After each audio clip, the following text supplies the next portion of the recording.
Well everyone, it's time for us to go and take a look at the iPhone SE 2022 model and see how this particular iPhone holds up in 2024. Now we're talking about specifically in the middle part of 2024, and the thing I will definitely tell you about this particular iPhone is that for a lot of people it's probably not worth it, and for us few select people there's probably a better iPhone you could probably buy. If you already have this iPhone, then by all means, keep it if you want to. But there are significantly better phones I could recommend the average person to buy. But it is kind of funny because you can actually pick up some of these iPhones on Amazon for fairly cheap. But even then, like I said before, I wouldn't recommend it. I'd recommend just going up to the iPhone 13s, iPhone 14s, getting one of those phones. It makes a lot more sense for me. Now, the price tag of this iPhone was always the one that kind of threw me off, $430 for this particular device. And there's not really a situation where I would recommend the average person to spend this much money on this type of phone. Once again, you are much better off buying a phone that's still, kind of up to date in terms of the hardware. And this iPhone just looks already so outdated when it comes down to it. So with the body, 4.7-inch panel, big bezels on the top and bottom,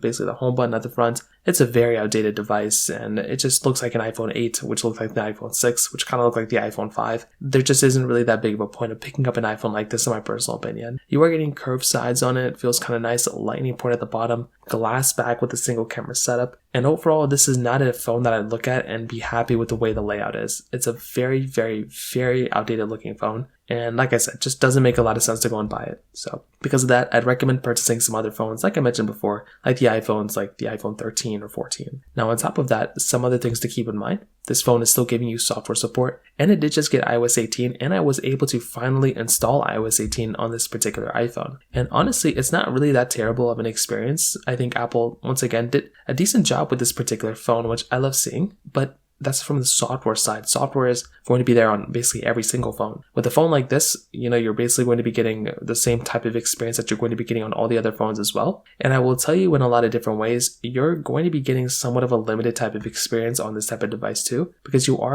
not going to be getting the big go-to features that the other iPhones are getting. So that right there is another big thing to keep in mind there too. If you're going to go ahead and get another iPhone, like I said before, you're much better off buying an iPhone that's going to be giving you at least the gesture-based design, because a lot of those features are coming on gesture-based iPhones. So once again, just another one of those things to keep in mind. And there's no Face ID. This is one of two iPhones on iOS 18 that do not have Face ID, which is another big turnoff for me in my personal opinion. Now, on top of that, another big thing to keep in mind is that with these particular iPhones, the performance is actually pretty good, and it's probably one of the better things going on for this particular iPhone when it comes down to it. So with the iPhone SE 3, you are getting the Apple A15 Bionic chip inside of it with 3 gigabytes of RAM, with 4 gigabytes of RAM actually, and that is actually a very decent amount of performance and everything to have inside of a device. So once again, that in and of itself is another very, very cool thing. If you're going through and picking up a certain device, that in and of itself is a super cool thing going on here. And personally for me, as I stated before, if I'm going through and picking up a phone, I like the fact that it's going to be giving me a decent performance, even though it's not even though it has that gesture-based design